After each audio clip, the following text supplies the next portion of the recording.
მოგესალმებით, მეტრონომის სტუმარია ფსიქოლოგი გაგა ნიჟარაძე. გამარჯობა ბატონო გაგა. გამარჯობა. მადლობა მობრძანებისთვის. დღევანდელი რეალობა, არასტაბილური გარემო, პოლიტიკური დაძაბულობა და სოციალური ქსელებით გამოწვეული ქაოსი ხშირად მოქმედებს ჩვენს მენტალურ ჯანმრთელობაზე. გვავიწყდება ხოლმე, რომ ჩვენი ფსიქიკა რეაგირებს არა მარტო პირად გამოცდილებაზე, არამედ იმ კულტურაზეც, რომელშიც ვცხოვრობთ. დღეს ვისაუბრებთ იმაზე, თუ როგორ მოქმედებს კულტურა ის სოციუმი, რომელშიც ვცხოვრობთ ჩვენს ფსიქიკაზე და ასევე თანამედროვე ციფრული ეპოქის გავლენაზეც ვისაუბრებთ. პირველ რიგში, რომ განმარტოთ რა არის გარემოს ფაქტორებით გამოწვეული სტრესი და ზოგადად როგორ რეაგირებს გარემო ჩვენს ფსიქიკაზე. ბურთი რო ავიღოთ. რო გაგორდეს, აუცილებელია ორი პირობა. ერთი ის რომ რგვალია და მეორე ის რომ ვიღაცამ ხელი, ფეხი, ჯოხი რაღაცა დაარტყა. ანუ გარედან მოსული იმპულსი. ადამიანის ქცევაც ასეთია. პირველი არის როგორი ვართ ჩვენ და მეორე როგორია გარემო. გარემოს ზემოქმედება. ზოგ შემთხვევაში გარემო უფრო მნიშვნელოვანი, ზოგ შემთხვევაში ჩვენი პიროვნება. და ისე საერთო შეფასებით დაახლოებით 50-50-ზე. ანუ გენების და ასე ვთქვათ, თანშობილი ფაქტორები და გარემო ფაქტორები დაახლოებით ერთ და იგივეა, მაგრამ ახლა ჩვენ ძალიან ხშირად არასწორ შეფასებას ვაძლევთ ხოლმე სხვის ქცევას. მივაწერთ მას ან გარემოს, ან მის შინაგან თვისებებს. ახლა რო დავინახო შიშველი კაცი მორბის ქუჩაში, რას გადაწყვიტავთ? რომ ვერ არის ჭკუაზე, ხო? ეს იქნება ეგრეთ წოდებული დისპოზიციური ახსნა. ან შეიძლება რაღაც საფრთხეს გაურბის. ხო, აი სიტუაციური იქნება რაღაც საფრთხეს გაძარცვეს, ნიზლავი წააგო და ასე შემდეგ, ყველაფერი ეს იქნება სიტუაციური, დისპოზიციური არის რომ გაგიშტა. ან დიდი ხანია ეგეთია. და ჩვენ უფრო ხშირად ქრისტიანული ტრადიციის მქონე კულტურებში უფრო ხშირად მივაწერთ ხოლმე ადამიანის საქციელს შინაგან ფაქტორებს, რასაც ეძახიან ატრიბუციის ფუნდამენტურ შეცდომას, თუ გაინტერესებთ სამეცნიერო ტერმინი, რაც არ არის თქვათ ინდოეთში, ჩინეთში და ასე შემდეგ. მაგრამ აი უყურეთ როგორ არის, რომ თუ მე ქალბატონო თიკო, თუ თქვენ მესიმპათიურებით, თქვათ, და თქვენ რაღაცა ძალიან კარგი საქციელი გააკეთეთ. ამ შემთხვევაში მე ვიტყვი, აბარა თიკო ისეთი ადამიანი, რომ რა თქმა უნდა ამას გააკეთებდა. ანუ მივაწერ თქვენ კარგ თვისებებს, თქვენ შინაგან ბუნებას, იმიტომ რომ მესიმპათიურებით. და თუ რამე ცუდი გააკეთეთ, დავიწყებ სიტუაციური ფაქტორების ძიებას. ან ვიღაცამ დააძალა რაღაც თოფი დაადო, მოწამლა რაღაც ასე ერთ სიტყვით, რომ გავამართლოთ ჩემი დამოკიდებულება თქვენს მიმართ. იმიტომ რომ ადამიანის მამოძრავებელი ძალა ძალიან ხშირად ყოველთვის თუ არა არის თვითშეფასება. და რახან თქვენ ხართ ჩემი თვითშეფასების ნაწილი, სიმპათიით ვარ თქვენ განწყობილი, ამიტომ ვცდილობ რომ იმას გაუფრთხილდე, იმიტომ რომ ჩემი პროდუქტია. ну ასეა ზოგადად ცხოვრება. ეხლა ციფრული სამყარო ცოტა თავი გავანებოთ, მაგრამ რა თქმა უნდა ადამიანის ფორმირებაზე კულტურა ახდენს გიგანტურ გავლენას. აი თუ ნებას მომცემთ მოვყვები სამ ერთნაირ სიტუაციას, რომელიც სხვადასხვა კულტურაში მოხდა. ერთი მომიყვა იაპონისტმა პროფესორმა იაპონიაში, მეორე წავიკითხე ინტერნეტში და მესამე მე თვითონ ვნახე მოსკოვის რესტორანში, საბჭოთა დროს. პირველი არის ასეთი, ეს თვითონყვება რომ შევედიო რაღაც კაფეში, რესტორანში რაღაც, მოვითხოვე ჩაი, შაქრით თუ შეიძლებაო. იცით რა, ჩვენ შაქარს არ ვდებთ ჩაიში. მე ვთხარი ვიცი რომ არ ვდებთ, მაგრამ ჩვენ ვდებთ ამერიკელები. არ შემიძლიაო რა. არა. ну რა ვქნა, მეცადეთ მოიყვანა მენეჯერი.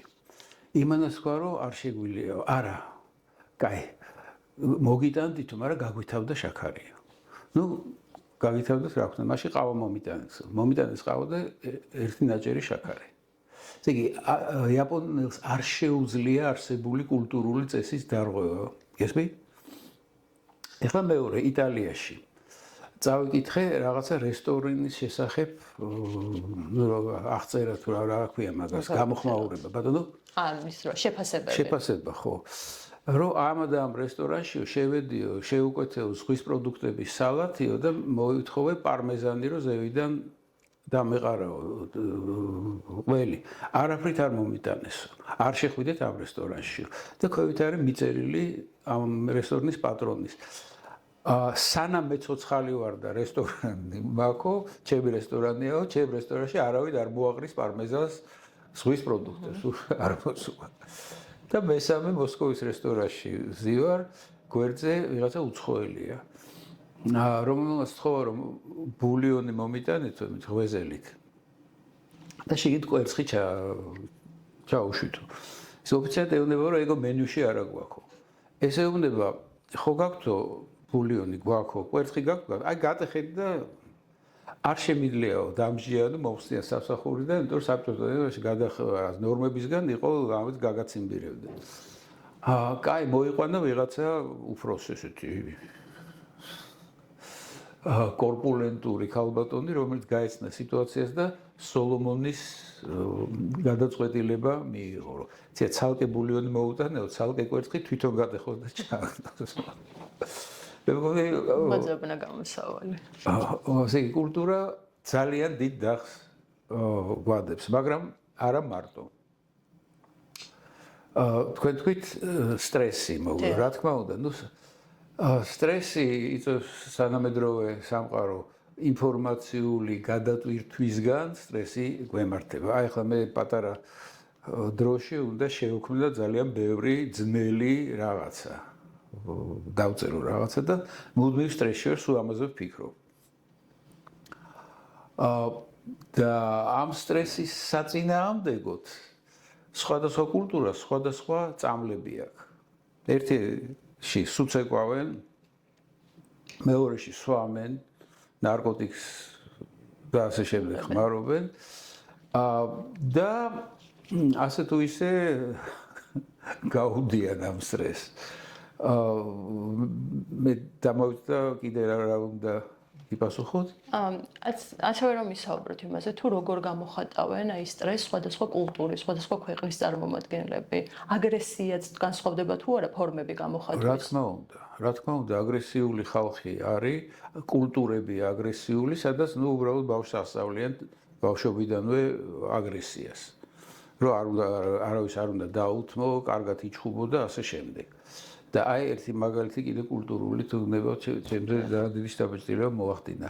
50-იან 60-იან წლებში გასული საუკუნის საბერძნეთში იყო ძალიან არასიმპათიური სამხედრო რეჟიმი, შავი პოლკოვნიკები ერქვა. ნუ ბევრი ცუდი გააკეთეს, ხარდია, ბევრი ხალხი დაიჭირეს, მაგრამ ერთი კარგი საქმე რაშია, რომ საბერძნეთში ხშირი იყო ეგრეთ ქუჩის ჩხუბი, რასაც ქვია, აი წაკინკლავება ფეხს, ეგრევე გადადიოდა ხელჩართულ ჩხუბში, ტვინის შერყევები დაჭრით და ასე შემდეგ. ნუ სხვაშორის თბილისშიც იყო ხოლმე და საქართველოს მთლიანად. და ამათ აკრძალეს, ესე როგორ და უბრალოდ აკრძალეს კანონი გამოუშვეს, რომ ორივე მონაწილეს არ გეკითხებიან სწორია თუ არასწორი. სვამენ ციხეში სერიოზულად და რა დიდ ჯარიმას ახდევებენ და მოიკლო ამან. უბრალოდ სხვა ფორმა მიიღო და ჩემი მეგობარი, რომელიც მუშაობდა დიდხანს საბერძნეთში, მიყვება ასეთი რაღაც, რომ ეს ჩხუბი გრძელდება, მაგრამ ყოველგვარი ხელფეხის გამოყენების გარეშე. დგას ორი ტიპი ადამიანი და ურტყამენ ერთმანეთს მუცლებს. აი ესე. და ერთდროულად აგინებენ ისეთი სიტყვები და ისეთი ანატომიური, ფიზიოლოგიური ტერმინოლოგიის გამოყენებით, რომ ქართულს რო უთხრა ეს უნდა მოკლა. სხვა გამოსავალი არ არის. მაგრამ სისხლამდე და ტრავმებამდე საქმე არ მოდის. გონი კარგი გამოსავალია. და კიდევ უკეთესი აქვთ პუებლო არის ეგეთი ხალხი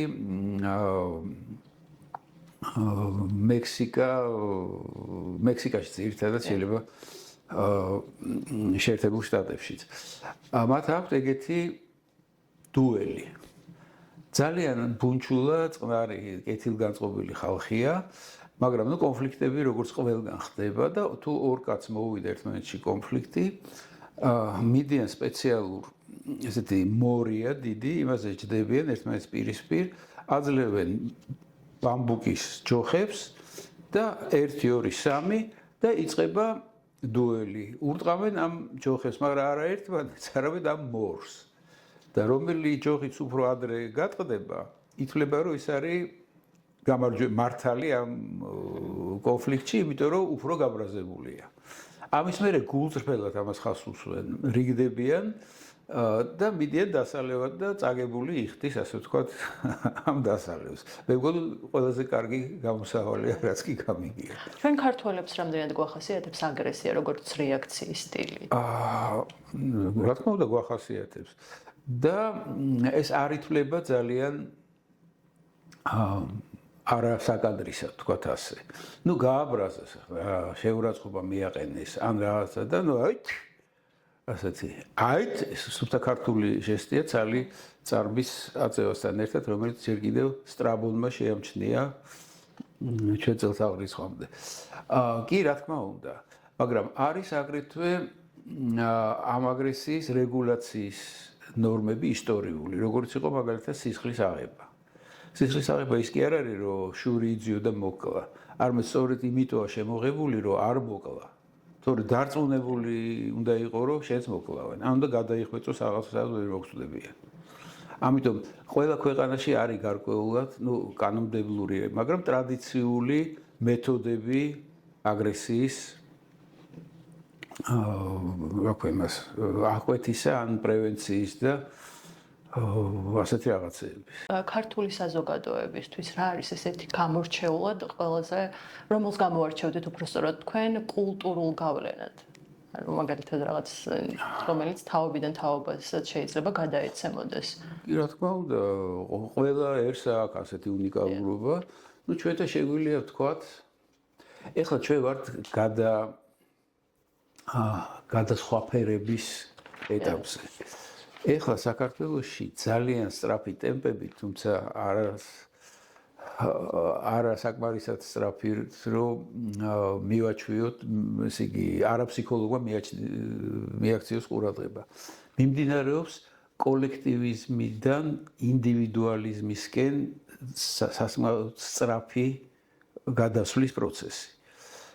ეხლა ქართული საზოგადოება, რაც მე ვიცი, იყო მცირე ჯგუფებზე ორიენტირებული. მცირე ჯგუფები არის ოჯახი, ნათესაობა, მეგობრები, მეზობლები, კოლეგები, თანამშრომლები. ესენი უკეთეს მდგომარეობაში არიან სხვებთან შედარებით, თუ რამე, ასე ვთქვათ, კაი საქმე უნდა გაუკეთო.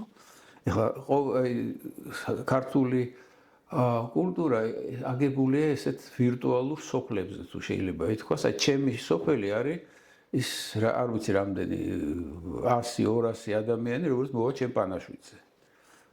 ვის ჩათვლის, რომ ვალდებულია მოვიდეს. ესეთი სოფლები გადადის მთელ საქართველოს მასშტაბში, ყოველ შემთხვევაში გადადიოდა.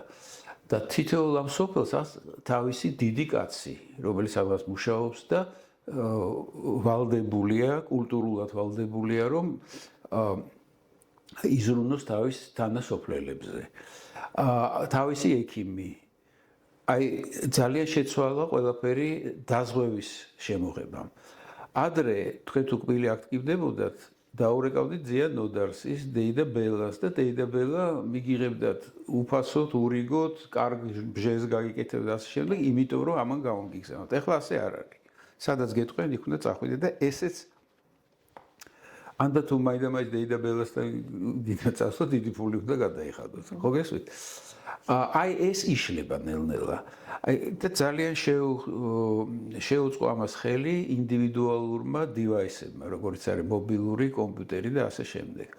ადრე ტელეფონი იყო ერთი, ოჯახში როგორც წესი 4, 5, 6 ადამიანი ცხოვრობს ერთ. რასაც ლაპარაკობ ტელეფონში 5 კაცი გისმენს. რაც არ გინდა რა, ხო? და ამიტომ უნდა ჩახვიდე ქუჩაში, რეკო გაფუჭებული ავტომატ, მოკლედ. ეს აღარ არის. შეგიძლია ძალიან პრივატული იყო, ესე იგი გაჩნდა ახალგაზრდას გაუჩნდა ასე ვთქვათ, პირადი სივრცე დიახ ზუსტად მადლობთ, რომელშიც არ შეესრულება, კარგია, ცუდია, სხვა რამეა. ასეთი. ძალიან სწრაფად მიმდინარეობს ფემინიზაციის პროცესი. აი ადრე მე მახსოვს რომ ტროლეიბუსები რო დადიოდა ამისი მძღოლები იყვნენ მარტო კაცები როგორც ავტობუსები. ერთი ქალი იყო, ისიც რუსი. ეხლა აქტიურად არიან. აქტიურად არა, მაგრამ გაცილებით მეტი ვიდრე ადრე იყო. და თუ დააკვირდებით უბრალოდ მანქანების ნაკადს, ну 1-20% ქალები ისხედან საჭესთან. ესვით ხო? ანუ ისეთი პროფესიებს ეუფლება უკვე ქალები, რომელიც ну ადრე შეუძლებელი იყო. მაგრამ ეს დაიწყო საბჭოთა დროიდან, ქალები გახდნენ მასწავლებლები, ექიმები და ასე შემდეგ, რაც თქვათ 19 საუკუნეში შეუძლებელი იყო. მაგრამ ეხლა ეს გაგრძელდა და ეს პროცესი მიდის. ასე რომ ინდივიდუალისტურ საზოგადოებისკენ გვაქვს აღებული გეზი და ინდივიდუალისტური ეს არის ანგლოსაქსური ტრადიცია და ევროპული. აი ჩინეთი, ინდოეთი, აფრიკა, სამხრეთ ამერიკა და ასე შემდეგ არიან კოლექტივისტური. მაგრამ კოლექტივისტური ორნაირია. მცირე ჯგუფებზე ორიენტირებული, როგორც ქართველები, ან დიდ ჯგუფებზე, როგორც მაგალითად რუსები ან ჩინელები. სადაც აი რუსეთში მაგალითად უცხო ადამიანმა შეიძლება გითხრას ავტობუსში რატო არ იღებ ბილეთს, რაც გამორიცხულია საქართველოში. ან და ბავშვს ასეირნებ, გეტყვის ძალიან თბილად აცვია. მე თუ გამიგია ეს ქუჩაში. რა შენი საქმეა თითქოს, მაგრამ არის. იმიტომ რომ რუსეთში მეორე ადამიანი განიხილება როგორც თანასწორი წევრი, თავის თანასწორი, რაღაცა გაურკვეველი, მაგრამ ქმედითი ერთობისა, რომელსაც ქვია ხალხი, народ. და საშუალო რუსის ფსიქოლოგია ღრმად ჩადებული არის ასეთი, რომ ყველა უნდა იყოს თანასწორი და უნდა იყოს ღარიბი. დიდრები არ უყვართ. როგორც კი წარმოიშვება აი ქონებრივი უთანასწორობა, რასაც ქვია, ეგრევე სოციალური გათანაბრება მიმდინარეობს. არა, მიდის აფეთქება, როგორც იყო დეკაბრისტები, ერთი რევოლუცია, მეორე რევოლუცია და ასე შემდეგ და ეხლა ამის ნიშნები ისევ არის. იმიტომ რომ ძალიან ბევრი, ასე ვთქვათ, უკანონოდ გამდიდრებული ხალხია, რომელიც მართავს საერთოდ ამ ქვეყანას. ახალი თაობის გამოწვევებზეც რომ ვისაუბროთ, რას ცვლის ინტერნეტი ადამიანის ფსიქიკაში, ისინი მუდმივად იღებენ ინფორმაციას და ამან როგორ შეცვალა მათი დამოკიდებულება და ქცევები. არ ვიცი, ну შეცვალა იმითი, რომ დაუშვათ წიგნის კულტურა თუ არ დაიკარგა, იკარგება. ეხლა მე ჩემს სტუდენტად და თან კარგი სტუდენტები მყავს, რაღაცა ელემენტარული საბავშვო ზღაპრები არ წაუკითხავთ. არც მოუყოლია არავის. ყველაფერს უყურებენ ეკრანზე. სხვა ტიპია უკვე გარემოსთან ურთიერთობის. ну ლიტერატურის მოყვარული არც ერთეულები თუ დარჩენ, სადღაც მილენიალები რასაც ქვია. გარდამავალი. ბატონო? თითქოს გარდამავალი თაობა მაინც. არა, ну 2000 წლის მერე დაბადებულებში. აი ეს, ну ეს ყველა ხალხში შესული ადამიანი მისტირის თავისას ჩვენ უკეთესები ვიყავით, მაგრამ ну ესე ხდება ახლა. შემდეგი თაობა კიდე რაღაცას გამოიგონებს და ეს თაობა დაიწყებს ჩივილს მათზე, მაგრამ ეს მნიშვნელოვანია. ეხლა თან იცით რა არის? ცნობილია რომ ეკრანზე წაკითხული წიგნი თუ წაიკითხეთ ეკრანზე, ან მოთხრობა რაღაცა, უფრო უარესად გამახსოვრდებათ, ვიდრე ასე ვთქვათ, ნამდვილი წიგნიდან წაკითხული. ეს მე ჩემ თავზე მაქვს გამოცდილი რაღაცები წავიკითხე იმაში და ნუ ორ თვეში გამიჭირდა ძალიან რაზე იყო საერთოდ იქ საუბარი. ну ეს არის ერთ-ერთი შედეგი ამისი. მეორე არის აი ეს გითხარით ინდივიდუალიზმი. მერე არის ის რომ ძალადობის გამართლება ხდება, თუმცა ეს ერთადად კინომ დაიწყო, მაგრამ აი კომპიუტერულმა თამაშებმაც ამაში თავისი წვლილი შეიტანეს, თუმცა ძალადობა არის არა იმდენად ფიზიკური, რამდენადაც რაღაცა ესეთი ელექტრონული ისე ვარ. ბულინგი, სოციალურ ქსელებში. ბულინგი, რაღაცების ვირუსების შეშვება და ასე შემდეგ, ასე შემდეგ. აი, არ ვიცი, შეიძლება რამ გავუმჩა, მაგრამ ეხლა რაც აგრესია რამდენად არის გაზრდილი ახალ თაობაში? თუ არ გამიზომია, მაგრამ ხო გითხარით, აგრესია გადასულია ელექტრონულ ფორმებზე უფრო. გაცილებით ნაკლებია ქუჩაში ჩხუბი. გაცილებით ნაკლებია სკოლებში ჩხუბი. ესე იგი, აი სერიოზული ძალადობა, როცა უბანი უბანზე ფიზიკურმა ძალადობამ იკლო. რამდენად ხედა ნაკლებად არის. დიახ. გასაგებია.